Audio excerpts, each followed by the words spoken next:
Несмотря на положительную динамику по ряду показателей, определяющих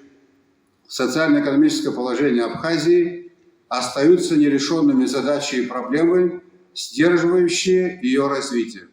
Прежде всего, это ограниченность внутреннего рынка сбыта готовой продукции, производимой в республике, сезонность сбыта для большей части производимой продукции, дефицит высококвалифицированной рабочей силы, недостаточная доступность и качество электроснабжения, изношенность инженерной инфраструктуры,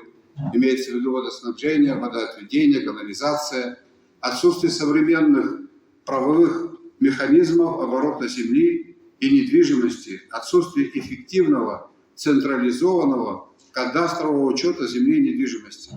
отсутствие качественной и необходимой транспортной инфраструктуры, отсутствие автоматизированных процессов при предоставлении государственных услуг объектам бизнеса, высокий уровень безработицы, высокая доля теневой экономики. Среди существующих факторов